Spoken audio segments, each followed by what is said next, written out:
Hello and welcome to the Ice Guys. This is the show that takes you into the world of the National Hockey League. Every game, every day, from a betting perspective. With pro sports handicappers, Ian Cameron, Alex B. Smith, and various guests from the world of hockey and sports betting. And now, here's your host, Ian Cameron.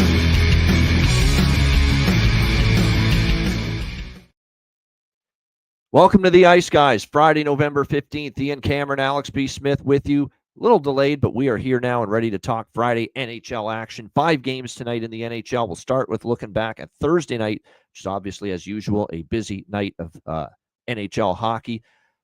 I got to give a big tip of the cap to the New Jersey Devils, man. 6-2 against the Florida Panthers.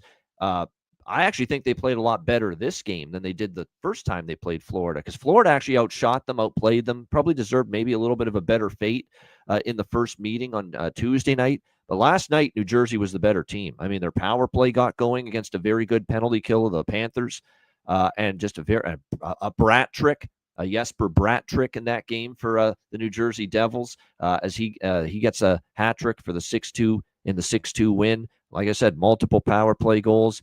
Heck of a fight as well in the third period with Jonah Gadjevich and Curtis McDermott as well.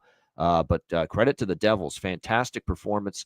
6-2 win. Jake Allen was solid in his performance, but they actually played a lot better than they did the first time they beat Florida on Tuesday. So back-to-back wins, a sweep of the 2 games in Florida for the New Jersey Devils in that one.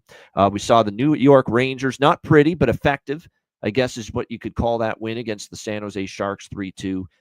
Not really a whole lot to say. It was a situation where the Rangers had a kind of a rough first period, didn't play that great, but they were certainly better as the game went on, and they end up getting the 3-2 victory in that one over the new San Jose Sharks. The Winnipeg Jets, we knew they're not going to go 81-1 this season. We knew there were going to be some losses at some point, and last night was that night. 4-1 Tampa Bay. Frustrating to see the overs fall short on the bifecta there, but credit to the Lightning. Solid game. They got 3 past Comrie plus the empty netter. Vasilevsky was very solid in the victory. Tampa Bay, you could tell that they were frustrated with their recent losing streak. Got a week to basically sit on it and try to get the ship righted, and they were able to do that in the 4-1 win against Winnipeg. How about the comeback by the Philadelphia Flyers last night? 5-4 against Ottawa. I know Ullmark was not happy with his performance in the postgame. He was very critical of himself. He slammed his stick against the post when he gave up that short side game winner from Matvei Mishkov, and he's got to stop that. That was a bad goal. No question about it, but got to give the Flyers credit. Great resilience, down 4-2. They tie it with 2 goals from Richard and Brink, and then they get Mishkov's game winner in overtime. 5-4, hell of a comeback by the Flyers. And just when Ottawa's dragging you into thinking, oh, you're looking really good, starting to go on a run, they do that right there, the Ottawa Senators. So pretty amazing comeback for them and a 5-4 victory there. Buffalo with a 4-3 overtime win against the St. Louis Blues last night. Frustrating. I had a piece of the Blues. I did have the team total, though, so we did hit that. And we had the over, so we still ended up going 2-1 in that game. But nice win for Buffalo. Dahlin gets the overtime winner with the Sabres getting the win there. Dallas beat down. Boston woes continue. That was an easy winner for me. Dallas team total over. I mentioned that I thought that Pittsburgh game and unleashing 7 goals like they did, it's a sign that maybe this underachieving, underperforming Dallas offense was about to get on a bit of a run, and the floodgates were about to open, and they opened again last night, 7-2. Shout out to Ryan Robinson. His bargain bin was the entire line of Duchesne, Seguin, and Marchment to get a point, and they all get a point on the first goal by Matt Duchesne early in the game. So a very quick bargain bin winner for Ryan Robinson there. Swayman's issues continue. You want to bark all you want about the money you get and holding out, and this is the way you're playing right now. I mean, they need him to be a whole lot better than this. Now, the defense hasn't helped him out either, but Swayman's capable of playing better than what we have seen so far this season, and the Stars with a beatdown over the Bruins 7-2. Minnesota, a workmanlike 3-0 shutout against Montreal. I was hoping they'd get one more goal for the team total, but a solid 3-0 win against the Montreal Canadiens. A shutout for Philip Gustafsson last night. Very solid again in the victory for the Minnesota Wild, getting that 3-0 shutout. I'm very glad with Nashville as they lose in overtime. It seems like anytime you go to overtime with Edmonton, good luck. You're in trouble. That's back-to-back overtime wins for Edmonton against the Islanders and the Predators. That's exactly why I split the Nashville bets between the first period and the full game. And glad I did that because we got out of there with the 1-1 split and made a little profit because it was plus price on both.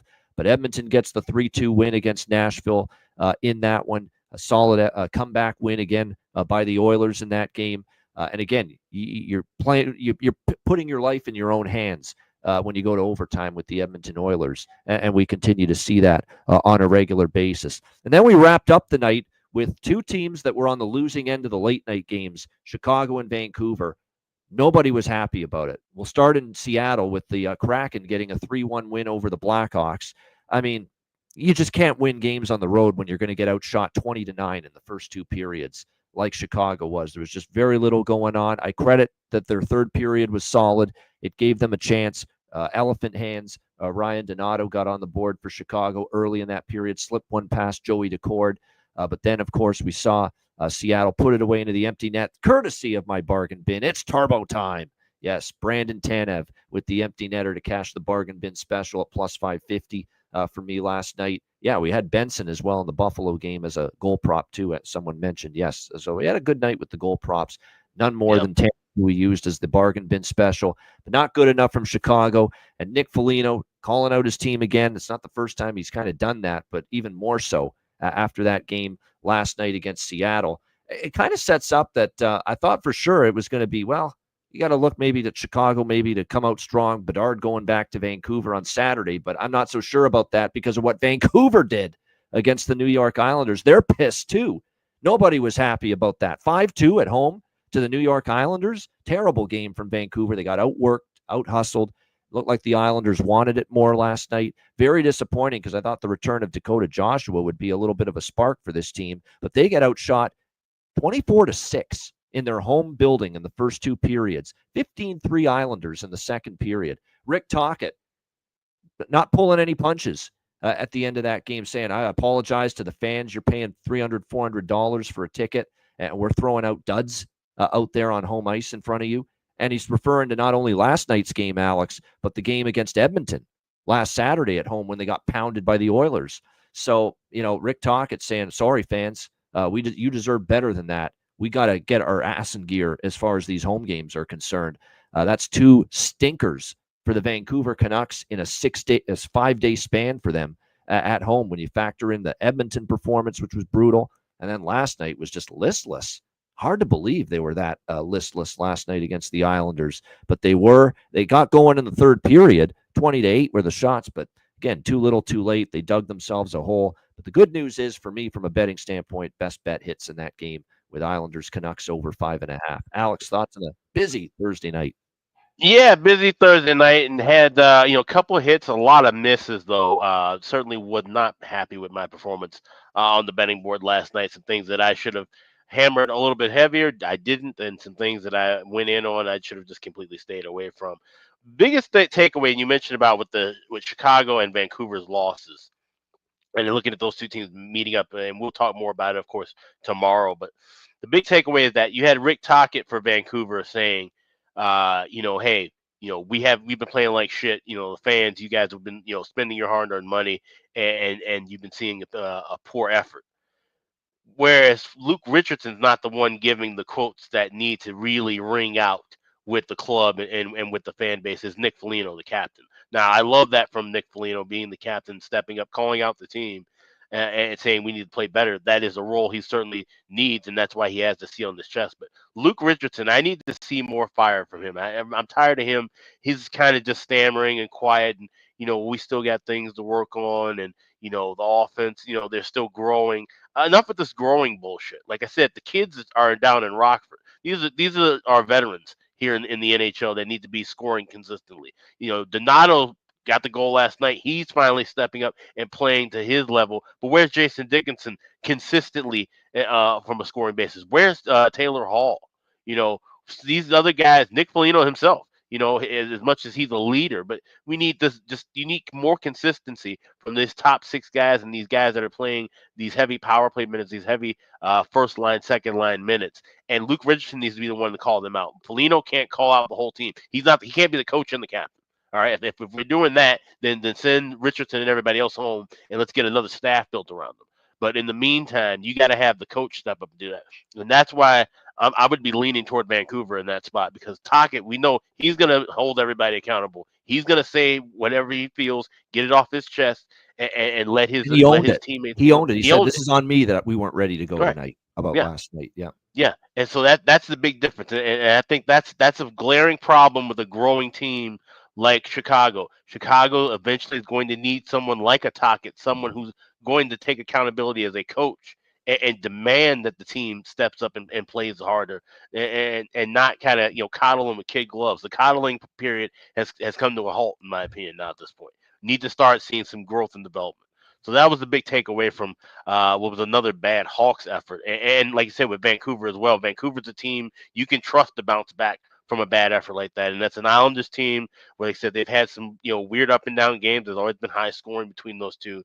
So I wouldn't look too much of it as a knock on Vancouver, and that loss is a good win for the Islanders, a team that needs to find a way to do stuff out of 60 minutes. And that's a good point bringing me to that Edmonton-Nashville game. And I know our friend Andrew McGinnis had Nashville, and he was kind of bummed out once the game went the overtime. Of course, 3-on-3 with Edmonton, like you said, it's pretty much a death sentence. But that's something we have to factor into our handicap. If you're talking about Edmonton or you're talking about the New York Islanders, you have to look at how they do when they go into overtime, if they go into overtime. Now, we talk about the Islanders. That's a team that's lost 15 of their last 17 games going into OT. Yep. So if you're betting them to hit the draw, and that draw hits, you should be fading them as well.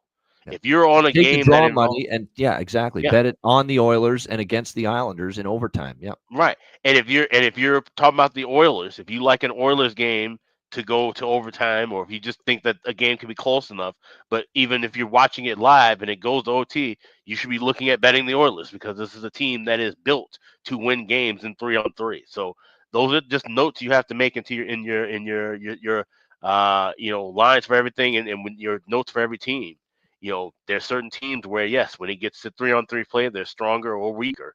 And unfortunately, until this rule with 3-on-3 changes, we have to just adapt that to our betting strategies. Yeah, no question. You're right. It's definitely tendencies. There's going to be teams that are good or worse in different situations. Definitely when it comes to overtime, Edmonton's better and the Islanders are worse. And it's been clear as day, with what we have seen from both teams beyond regulation for a long time now. So definitely something you're able to capitalize on without question. And like I said, we saw it again last night with the Oilers in particular, being able to get the win in overtime. By the way, I'll just play a quick little snippet here of Tocchet from last. I loved it. I mean, he just said, he actually said Patrick Waugh coached me as well from the press conference last night. So brutal honesty here from Tocchet. About individual players today, okay? No offense. I got to apologize to the fans. We're not playing good enough at home. It's on me. Guys played light tonight. I thought we were ready to go. We weren't. It's on me. I got to get this team to play harder in the first period. Spurts here and there, but not enough from a lot of guys. So got to go practice tomorrow and go right back to the drawing board. So that's really what it is. So don't ask me about individual players. I'm not going to answer that. You guys saw it. So thanks. Why did you think the neutral zone was such a struggle for your group as a whole tonight? Didn't move our feet. We talked about hitting the weak side. We didn't. We were jamming pucks. Forwards were skating backwards instead of knifing through. It's not the defense of the forwards. It's a collection of 5. You touched on. I give Islanders credit. They played a great, well-coached team tonight, and Patrick coached me tonight. You touched on the home ice record. Is there a different feel around the group and the approach to games at home as opposed to the road this year? I don't know. I have no idea. That's the answer. We have to change pregame skates. We got to do something different because we cannot play light. We're too light of a team. You cannot guess where the puck goes. You don't have to kill people. You don't have to ram guys to the boards. Even though every once in a while I wouldn't mind it, I'd rather a guy just stay in front of a guy. That's your man. We're just spinning off people and our net front. There's too many scramble goals. It's just it's got to stop. So That's really what it comes down to. You guys opened with a goal on a rush. Yeah. Everything you wanted. Did the Islanders change something after that? Did they defend it differently? No, they double and triple up quick, right? So you got to be ready for it, and you got to be able to get out of it quick, whether it's a pass or skate out of it. When you're slow and you're playing light, they're going to own the boards. They're a big team, and I'm not sure that's why we were shy. I don't know. We were just shy tonight, and we're guessing where the puck is. It just drives me nuts when F1 guesses where the puck is. Your job is to go through a guy, or at least mark him. And we're coming off him, we're going to the next guy, and they're popping it to the guy that you just went. And it's just, it's a frustrating situation because the fans are, what is it, $200, $300, $400, $500 a ticket, and we're throwing some duds at. And so I apologize to the fans again. There you go. Brutal honesty there last night from Rick Tocchet. Like the thing at the end there, talking about the ticket prices, which are large, to be honest, across it's every sport. You're not getting a bargain to watch live sports anymore in an arena, and throwing duds out there for the home fans. Yeah, not ideal. Not ideal. Hopefully we don't throw duds out there tonight with our bets and our picks here on this Friday NHL. That's a good segue. That's a quality segue right there. I like that. That's a good one right there. All right, next up we've got the Friday card. Let's get into it. We will start with Pittsburgh and Columbus. This is a good regional rivalry here. You've got Western Pennsylvania and Eastern Ohio going head to head here. We've got Pittsburgh -130. Road favorites, 6.5 being the total in this game. So the one thing I'm not crazy about doing is laying a price with Pittsburgh, but I'm telling you what, taking Columbus right now, it's not exactly something that's high on my radar of things to do right now either. So really tricky what we're going to expect here, because Columbus is also returning home from a pretty decent sojourn away from Nationwide Arena. So how do they handle that here tonight in this game? Something to really monitor. They're off that 5-game road trip, lost all 5 games on that road trip as well. Now, a lot of times I like to bet on teams in the first home game off a road trip when it was a bad road trip. But boy, it's not easy to do that with the Jackets right now in the form that they're in. Clearly had issues. The goal scoring is dried up. 2 goals or less from this group in 6 straight games during these 6 consecutive losses. And all of a sudden, the goals they're allowed are just far too high on a regular basis. That's clearly not going to get the job done. So this is a game I don't want anything to do with from a side perspective. I'll be totally honest. I can't endorse Pittsburgh on the road in this kind of a price with Tristan Jarry back, who, by the way, I have zero confidence or faith in until I see something better from Tristan Jarry right now. But he will make his return in net for the Penguins. Again, this is a guy that was his first start since October 16th, and he got pulled in that game. It was against Buffalo. He went to the minors conditioning stint. He did play well down there. 4-1, 2.16 goals against, .926 save percentage in his Wilkes-Barre Scranton stint.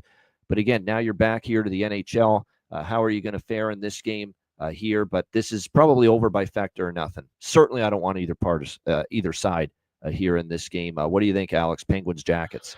Yeah, I don't trust Pittsburgh in the full game effort, but I think they come out guns blazing after such a flat effort. Like I said, even with Jarry and net, but early in the contest, and like I said, having been down in the AHL, I think that maybe wakes him up a little bit too. So I like first period looks. Penguins first period puck line, I got +175, laying the half a goal, and then I'm going with that first period correct score stat. Penguins 1-0 +500. Penguins 2-0 at 12-1, and Penguins 2-1 also 12-1. You can get all those prices at FanDuel. So that's first period correct score stack along with the puck line for the first period with Pittsburgh. The draw I might sprinkle on, I will admit, because we saw Columbus, go to overtime against San Jose, play some close games. Pittsburgh went to overtime against Detroit. 3 of the last 7 Pittsburgh games have gone past regulation, and in the series history, we've seen 3 of the last 6 between the Jackets and the Penguins go to overtime. So I might sprinkle on the draw. So I'm not on a side, but the draw might get me there for something, because it's a perfect game to maybe take a shot with the draw. I don't trust Pittsburgh. I don't trust Columbus. So why not a few bucks on the draw here in this game, especially when 3 of the last 6 head-to-heads here with the Penguins and the Jackets have gone past regulation. All right, we've got Washington and Colorado next up. Interesting matchup here. We've got Colorado -180 home favorites. The total in this game, 6.5, shaded to the over. Anyone, I don't know how many people heard it, but probably as angry as I've ever heard Spencer Carberry after a loss the other night against Toronto. Not happy about his team's play with the lead the other night against the Leafs, talking about how we just stopped skating. We gave them the middle of the ice. We gave them everything they wanted in the offensive zone. And he was talking about that third period where Toronto completely dominated and came back from the 3-1 deficit and tied it. And then, of course, ended up winning it in overtime with the John Tavares goal. He wasn't happy. That's about as angry as I've ever seen him. And he certainly hasn't had much to be angry and upset about this year with Washington with this 10-5 start, but he was not happy with the play of his team, especially trying to hold that lead, coughing it up the way they did, getting completely outskated, losing all the puck battles, not paying attention defensively. Definitely, I think, a situation where probably got the players' attention with that little reprimand to their play. I think you're going to get a good effort from them. And here we go again. Washington, as we've talked about, every time they've lost a game, that they have failed to lose 2 games in a row this year. They're off a loss here. I think the big dog's worth a small shot here at plus 150. Now, the one thing that does concern me, Colorado is revving it up, getting healthy, big-time reinforcements coming back. It looks like tonight Big Val Nichushkin is going to make his season debut for the Colorado Avalanche, as is Jonathan Drouin. So not one, but 2 major returns into the lineup for Colorado. But that's great long-term. That's phenomenal long-term. It's going to make them great moving forward. But sometimes when you bring 2 key cogs like that back in that first game, it screws up chemistry a little bit. Because let's be honest, the last couple games, we've seen Colorado play well and win without Drouin, play well and win without Big Val Nichushkin. They've won 3 in a row, Carolina, Nashville, and L.A. Now, in theory, you're supposed to expect these guys to help the team, and wow, Colorado's playing great. Now they get Drouin and Nichushkin back. Look out now. Sometimes that throws off rhythm. Sometimes that throws off chemistry a little bit. So great moving forward to have those 2 those are 2 legit top 6 forwards back in your lineup again. But is it going to be chemistry right away? Does it disrupt the nice little 3-game winning streak momentum that Colorado's had coming into tonight? I think there's a chance it does. Put that with the Washington off a loss trend. They've always been a bounce-back team. I'm taking them here. Capitals plus 150.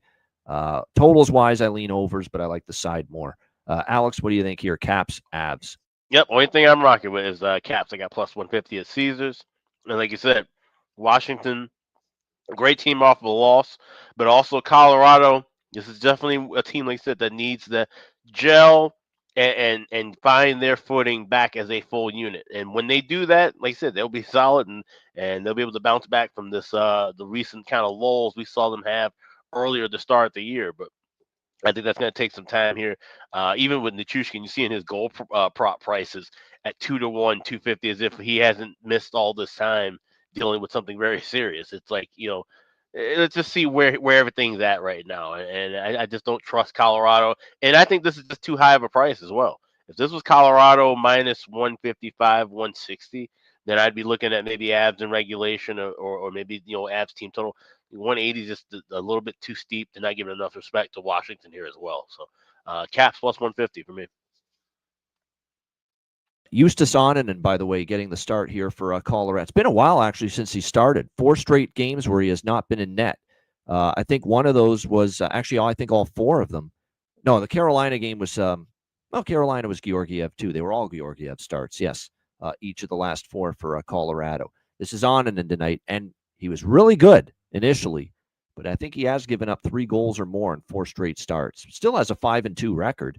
Pretty solid numbers overall, but again, he hasn't played in a while. Washington is pretty pissed about the way they frittered that game away against Toronto the other night. So, and Caps have yet to lose 2 in a row. They're getting a great price. Pretty straightforward as to why both of us like Washington here, plus 150. Yeah, Protas again. What else is new? I mean, you guys know Protas has got it going right now with Stroman Ovechkin. It's been a great fit on that top line for the Capitals. Throw in a little Connor McMichael as well. For Colorado, no surprise that Jared Bednar is going to put one of Drouin or Nichushkin with McKinnon and Rant, although he's looking like he's going to put Drouin with McKinnon and Lehkonen and moving Rantanen off the top line with Nathan McKinnon to deepen the lineup, I would assume, a little bit. Rantanen, Middlestat, and Big Val looks like it's going to be. See, that's what I'm talking about. You've found some nice rhythm and chemistry the last few games in this 3-game win streak. Now you're mixing it up a little bit as far as your top two lines. That's why I think, they're supposed to be better with these two guys back. Sometimes it takes a game or two for that chemistry and you could lose those. How many times have we seen this in the NHL and NBA? You lose the players, the big players, and you pick it up and you win. You bring them back in the lineup and you lose that first game. It's crazy. It's absolutely insane how this has happened so often. Not only the NHL, this is in the NBA, and I handicap NBA. It happens all the fucking time in that league, where you take the star out, you win the first game. You bring him back, they lose the first game when he comes back. So we'll see if Colorado maybe has that little rut tonight. Even though you would think they're better with Drouin and Big Val, maybe they lose that first game with both of them back here tonight in this one. All right, next up, we've got Vegas and Utah. Vegas, minus 125 road favorites, 6 the total here in this game. Vegas with the road win against Anaheim. So 2 road wins, stacking road wins finally. Took them long enough, but finally starting to find ways to win games away from T-Mobile Arena. That being said, that's one of the weaker teams you'll play on the road, facing that Anaheim Ducks team. Okay, what do we make of Utah? Yes, they won the last game. They responded. It was not a bad spot to back them. Alex took Utah plus money against Carolina. They got it done, but how much praise should we give them? They got completely outplayed, completely outshot. Vejmelka kind of stole the game for them, and they were opportunistic offensively with their chances, but it really wasn't like Utah played great. I think they're going to come out of that saying, yeah, we won the game, but we still have a lot of room for improvement. We can't be giving up 50 shots and expecting to win. So I'd expect Utah to realize, hey, yeah, it was great to get a win. It was great to snap our up and down run where we lost we had lost 2 of the last 9 games before that win against Carolina. But yeah, you got to play better than you can't be outshot 50-21 and expect to win on a regular basis. So we'll see how this one plays out. Vegas beat Utah at home early November, just a couple weeks ago in overtime by a score of 4-3. We'll see if that carries over here in this matchup. This is one where on the total, I'm neutral on it. I mean, Utah has been, believe it or not, really strongly trending under 7-2-1 in the last 10 games. We saw Vegas, play a little tighter style against Anaheim. That game stayed under the total. This one could as well, and makes not a shock at all that Vejmelka's right back in there after a great performance against Carolina. Aiden Hill in net for Vegas. He's had an up and down season. Mark Stone is still day-to-day. Do have a couple injuries, too, on the blue line, including Nick Hague as well for the Vegas Golden Knights. I'm actually leaning Utah a little bit here. I think they should realize that you kind of got away with one against Carolina. We can't play like that again. We won. We'll take it. But at the same point in time, is it the Vegas Dad's trip? Is that what I'm seeing? Okay, that might stunt my enthusiasm for taking Utah, because their Dad's trip record has been pretty damn incredible. Yeah, it is. Probably a pass now. Alex, what do you think here? Vegas, Utah. Yeah, I was getting ready to give you the old not so fast, my friend, because I am on Vegas in regulation here, plus 120, and I'm also on the first period over 1.5 minus 128. And now that's the thing, is trying to decipher with the last game with Utah. Was that obviously Vejmelka stole the game, like that's without saying. He was the number one star. He shined bright, but he made 49 saves for a reason. That's not a good sign to have when you have your goaltender facing 49 shots, and I think it was 101 shot attempts overall.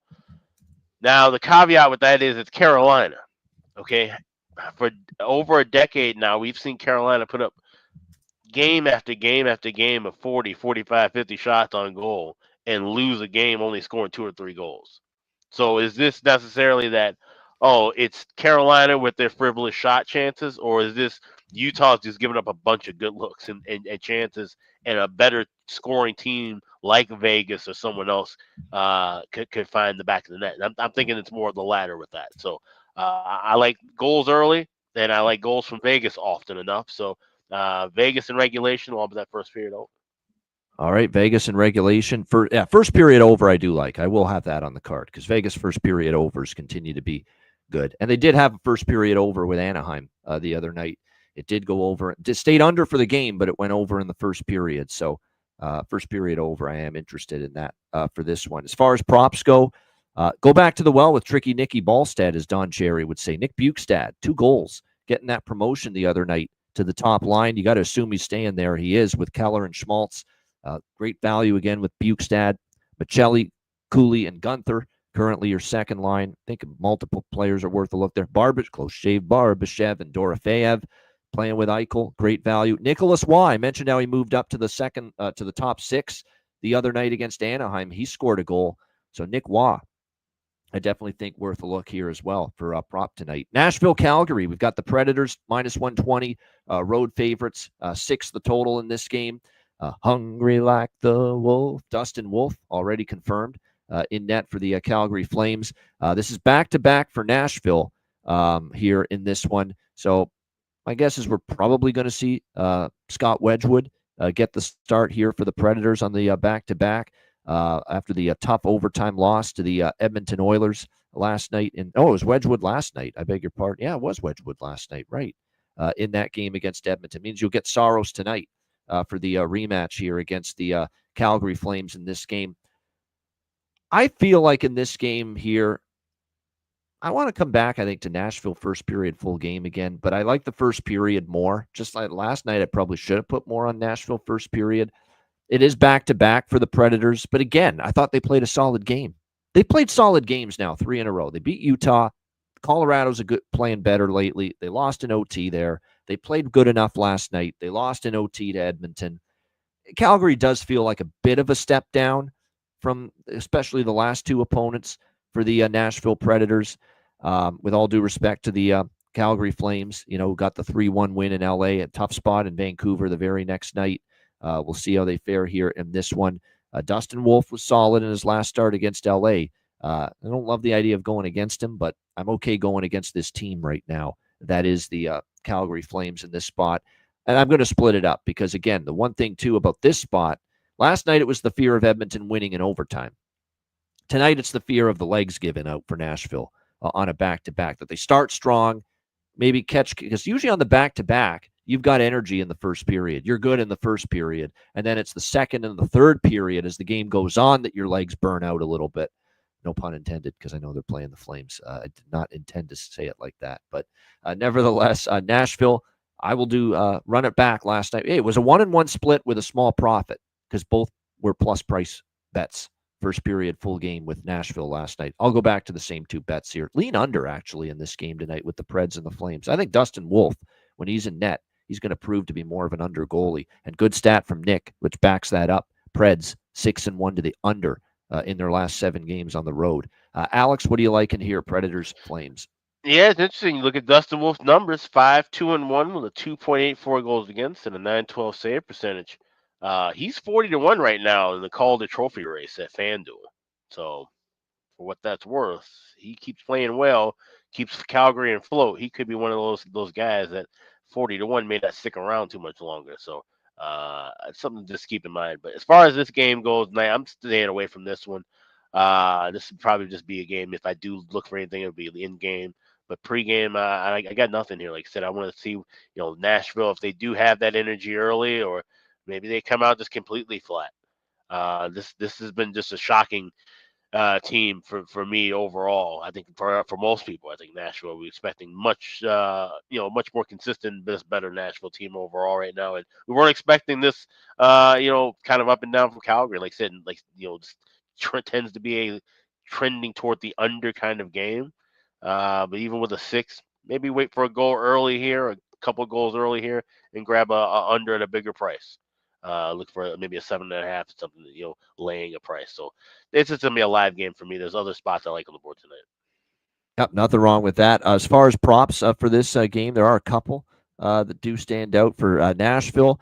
It's looking like tonight we're going to see very similar lines to the last game. But Colton Sissons is someone that I think we've started to see a little bit of offensive push from him in recent games. He scored against Colorado. He had a couple chances the other night For Calgary, there's a lot of good options here. You've got Zary centering the top line now with Huberdeau and Sharon Govich. That's interesting. You've got Pospisil, and don't sleep on Matt Coronado. I've talked about him. He's played well since his recent call-up to the Calgary Flames. All right, final game for this Friday slate. Detroit Red Wings, Anaheim Ducks. Detroit minus 145. Road favorites, 6.5 is the total in this game. John Gibson confirmed as the netminder here for the Anaheim Ducks tonight in this one.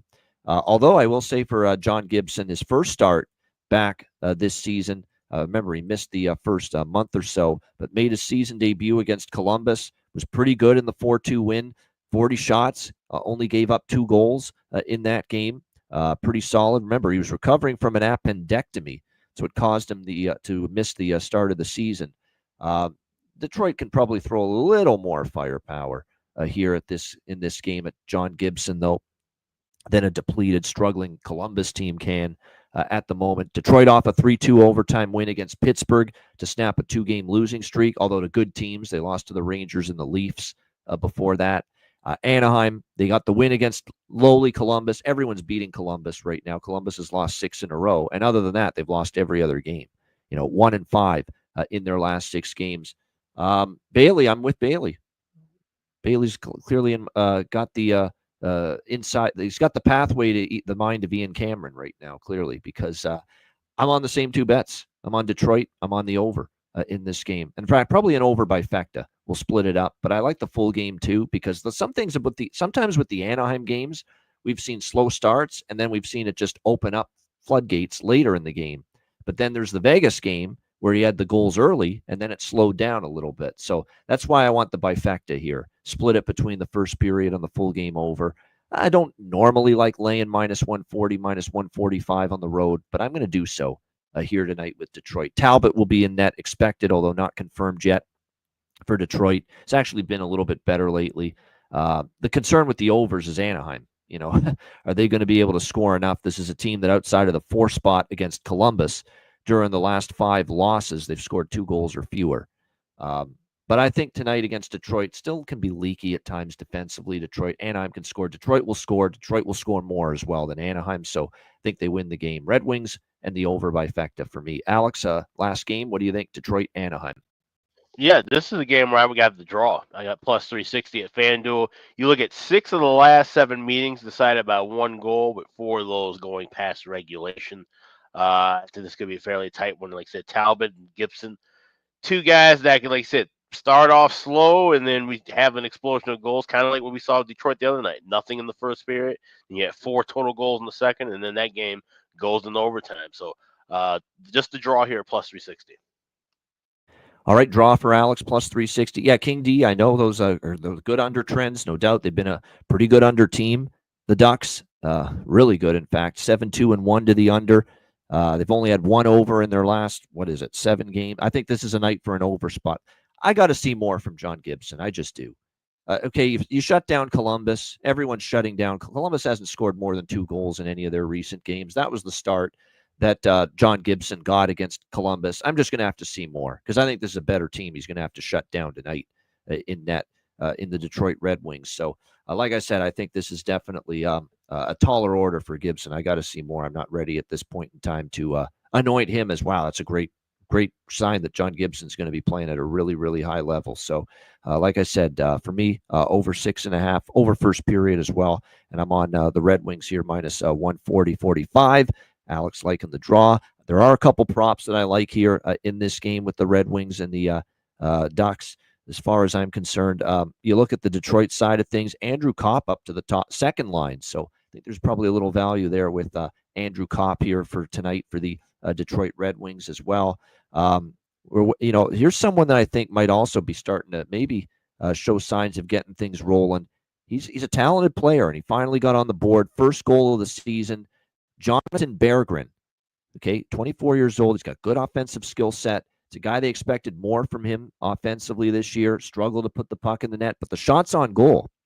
This guy's getting 2, 3, 4 shots most games. Finally saw the puck go in against Pittsburgh. His first goal of the season for Jonathan Berggren. I think maybe now you start to see confidence come back, not gripping the stick nearly as much. And I think Jonathan Berggren is someone to look at moving forward. should have more than one goal. They expected he could be a 20-goal guy for this team this year. And, of course, he's well below pace for that right now. But now finally getting the first goal the other night against Pittsburgh, I could see that being a burden off his shoulders here. And you're getting plus 480 for Jonathan Berggren here to score tonight for the Detroit Red Wings. I like that. I like those angles where this guy that's got some offense, he's got an ability to put the puck in the net. He was ice cold, and then now he gets that first goal, relaxes a bit more, game comes more naturally to him, and I think maybe now is a good time to take some shots with Berggren goal props. Kind of like when Max Domi finally scores. It will happen at some point for Toronto, and when it does, you could see his confidence start to come back as well. So I like those angles, Alex. Long-time goal drought for a guy that we think's a proven, capable offensive performer, and then they finally get that first goal of the season, and sometimes the floodgates can open and the confidence comes back. Yeah, that's something you do see quite often. So yeah, it's worth a decent look. All right, great stuff. Shout out to everyone in the chat. Hit the like button. We appreciate it. Those of you watching on YouTube and also all the other platforms, Twitter, X, and Facebook as well. And speaking of appreciation, we certainly appreciate the Patreon members, the Patreon Ice Guys fam, patreon.com/Ice Guys, just $10 per month. Make sure you sign up and subscribe. Of course, all the bonus content is there. Goalie charts, totals charts. Of course, we've got the daily betting card, sides, totals, and player props each and every day. Once we get into the new year, we've got exclusive live betcasts coming up on the Patreon for Patreon members exclusively as well. Looking forward to that. And of course, also make sure you check out all that great content on the page, patreon.com/Ice Guys, just $10 per month. Your subscription helps support the show long term. So sign up if you haven't already. Patreon.com/Ice Guys, just $10 per month. Also, check out the Ice Guys store, iceguys.myspreadshop.com. We've got everything in stock right now, all the hoodies, all the caps, T-shirts, everything's in stock. Even got some things for the holiday coming up to Christmas time, just around the corner as well. So don't miss out. Get some goodies under the Christmas tree and shop now at iceguys.myspreadshop.com. Yeah, everybody's piling on Trevor Zegras. Here's the thing. Okay, people bitched for last year and 2 years ago. He sucks defensively. He doesn't try defensively. He doesn't back check. He's not doing all those little things that you need to be in at the NHL level. Well, now he is actually stepped things up. He's actually trying much more. You notice he's gotten better defensively this year. He has. But now his strength has disappeared. He's only got one goal. He's not scoring now. So the poor guy can't win. I don't like piling on when it's that kind of situation. Like he's trying to do all the right things because Cronin wants him. Verbeek, the GM, wants him to be responsible. They demand that with this Anaheim team. And he's trying at that end of the ice. And unfortunately, the puck's not going in for him right now. So, yeah, it's a tough spot. Do they need him to be better offensively? Yes. But then if he had 15 goals and he was not back checking and letting people go to the front of the net, then they'd be ripping his defensive game. So this poor kid can't win right now. I don't want to pile on him too much. It's a tough situation. I do think at some point he's probably going to need a change of scenery, but I don't know if Anaheim's there yet, and Anaheim's not going to make a move until they get the deal they want involving Trevor Zegras. All right, great stuff. Shout out to everyone. We got our best bets and bargain bin special of the night coming up in just a moment, right after we hear from our great Ice Guys sponsors.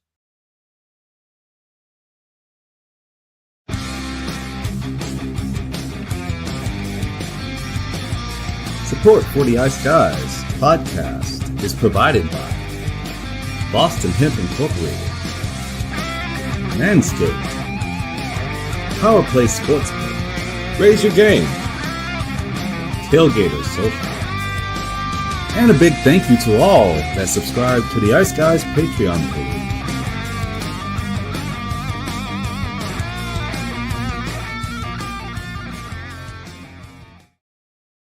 Everyone loves a perfect pair.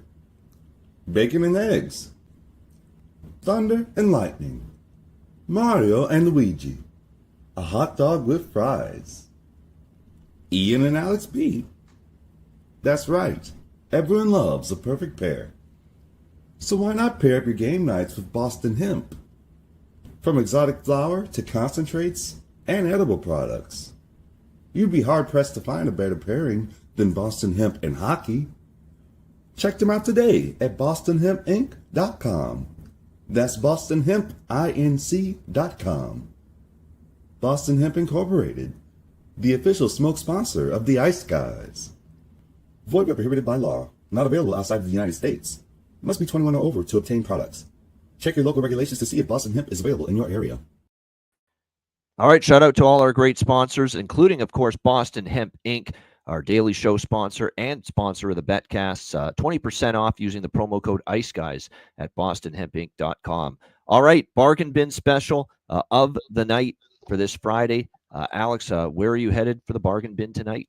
Let's head out to Buckeye Country. Got Pittsburgh and Columbus taking on, battling each other. Big rivalry spot. Like I said, I think Pittsburgh, this is a spot where they get things rocking and rolling early, and I think the man to do that is not Sidney Crosby, but Evgeny Malkin to get the first goal. Plus 1,500 now you can get. I actually got 14-1, so a little bit better of a price. Plus 1,500 available at FanDuel. Like Evgeny Malkin to get the first goal of the game for the Pittsburgh Penguins tonight. My Friday bargain bin special. Evgeny Malkin, who, of course, had the milestone. They acknowledged the milestone that he hit the other night, had the celebration pregame with Mom and Pop Malkin as well, who have attend a lot of the games now in Pittsburgh when he plays. So Evgeny Malkin, first goal for the Pittsburgh Penguins for Alex with his bargain bin special of the night. I talked a lot about it in the final game on the board. I think I've talked myself into taking him as the bargain bin for tonight because there's nothing a lot that jumps off the page at me for bargain bin tonight. Why not Jonathan Berggren for the Detroit Red Wings? Got his first goal of the season against Pittsburgh. Was expected to be a 20-goal guy for them or close to it this year. And I just think now he finally saw the puck go in. That's going to be confidence for him moving forward. Plus 480 for him to score a goal tonight. We'll take Jonathan Berggren for the Detroit Red Wings. Plus 480 for my bargain bin special of the night. Protoss, if Protoss is not in every book in the bargain bin price. They're finally making an adjustment there with that. But there are still some good prices there. Plus 410. That's on the radar too. You know what? Let's give you two bargain bins. That's a good one too. Protoss at plus 410. I didn't think it was that high at a couple books. It still is. Alexei Protoss for Washington. Protoss plus 410. He scored against Toronto. He's been a great chemistry up there with Stroman Ovechkin. So there you go. A little bonus tonight. Two bargain bin specials. Alexei Protoss plus 410 for Washington and Jonathan Berggren for Detroit plus 480. All right. Best bets for this Friday. Alex, what do you like for best bet? Yeah, let's go with Vegas in regulation plus $1.20. Like I said, Dad's Truth spot. That's a hell of a strong trend in the back. 10-0-1 last 11 games with that spot. But like I said, I think with Utah giving up a bunch of shots, like I said, you can do that with Carolina and find a way to win the game. Can Vemelka double that back and get a bunch of saves? Vegas is the kind of team you can't give up those kind of chances to. So the Golden Knights plus 120 in regulation. That is my Friday best bet. There you go. Vegas in regulation. Best bet for Alex B. Smith. Best bet. Look, I'll be honest. I don't love anything for best bet tonight, but I do like this, and I certainly like the situation, and I like the price. A team that hasn't lost 2 in a row. Colorado, I think maybe a little chemistry disjointed tonight, even though you're bringing back 2 great players in Drew and Big Val, and Washington trying to respond after that bad ending against Toronto. Carberry called them out. They haven't lost 2 in a row yet this year. I think they're live at this price. Washington Capitals plus 150 against Colorado for my best bet here for this Friday NHL slate. By the way, before we wrap it up, we want to remind you again, Betcast, tick, tick, tick, tick, tick, tick. The clock is ticking. We are closing in on our November Betcast, Tuesday, November 19th, 7 o'clock p.m. Eastern time. Very much looking forward to that. And like I said, we've got Florida, Winnipeg, which is the back end of a home between the Panthers and the Jets, the Paul Maurice Bowl. They play in Florida tomorrow night, and then they play in Winnipeg on Tuesday night. So that'll be a great game, a very solid card. Alex mentioned the other day, too, that the starts are staggered, which is nice to see throughout the course of the night. So we're definitely looking forward to that. Ice Guys Live Betcast, Tuesday, November 19th, 7 o'clock p.m. Eastern time. Looking forward to that. And again, DM or email me or Alex for a spot on the Betcast, and we'll send you the link before it begins. And get your drinks ready as well. Absolutely. And don't miss the show on that day as well, the daytime show, 2 p.m. Eastern, because we will be making an announcement about a giveaway special that we will be unveiling on Tuesday. So big day Tuesday with 2 shows. Got an announcement for a contest unveiling on the day show and then the Betcast tonight. No doubt. Yes, Nick, we should have a college basketball show, 5 o'clock Eastern today. Me and Connor Mack hitting the books. We're doing college basketball shows now as well on Fridays. Short show, get in, get out, 30 minutes, quick hitters, what we like, and yeah, but we will have one. So we got to talk about the fight. Yeah, the fight, yes. I think we're all in that, so at least you and I are, that Tyson by knockout, Jake by decision's a pathway you could look at. Yeah, here's the thing I'm just gonna list what I bet, and here's the narrative that I believe is happening. So I bet a full unit split amongst Mike Tyson. I have win by knockout or TKO. I got within the group rounds of 1 or 2. That was at plus 675. Of course, shop around and look for the best prices available. I also have Mike Tyson individually to win by knockout in the first round. I got plus 1,400 earlier in the week. I got him to win by second round knockout at 12-1 in the week. And then just overall win by knockout at plus 245. The way I look at this is that Tyson either wins this thing early or this gets drawn out and it goes to the scorecards, which we know that the younger fighter, Jake Paul, would win late, where you could still get a plus price with him. I'm seeing plus 230 to plus 240 on Jake Paul by decision. So you can still look for Tyson early knockout and insulate yourself with a Jake Paul decision bet on the back end. If you see Tyson with these different workout clips and stuff, he's in fantastic shape. He's actually in better shape than he was in his last 5 or 6 fights going back 2 decades ago when he was doing a lot of different drugs. He was having a lot of issues with his mental health. He was not nearly as stable mentally back in 2002 to 2005 as he is now. And I think that means a lot. His children have never seen him fight. You know, he mentioned that in one of the press conferences. And the energy, the speed, the power, which is something that doesn't go away from an older fighter. And that's something that we've seen the difference where Jake Paul's fought some of these other UFC guys. Those guys didn't have power even in their prime. We know the power Tyson possessed years ago. He still has some dynamite in those hands. So he has to catch him early, of course. He can't try and win this thing in the 6th, 7th, or 8th round, even with the 2-minute rounds. But he surely looked like he has enough left to get one good shot in. That's all it takes is one shot, and we can be cashing all these tickets. So that's my take. And I also do believe that this is a Netflix, setup. Netflix was filming the training for both these guys. Jake Paul loses in a knockout to the best boxer arguably in history. Next thing you know, Mike Tyson's working in Jake Paul's corner, and Paul's getting ready for some other fight. That wouldn't shock me one bit. So I think that's where the money grab is. I don't think there's any money in Jake Paul winning this fight. So Tyson by knockout, I just bet with those props. There you go. For the big, and even I'll tune in.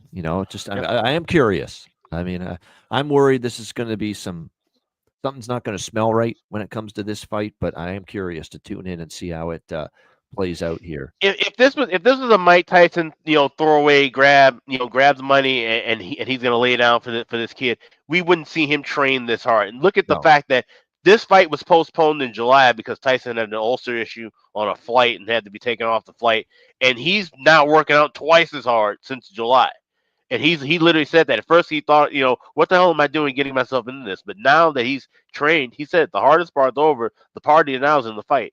And I think he's going to get back into that crazy-ass headspace that we saw in the 80s and 90s that made for some incredible viewing and watching over the years.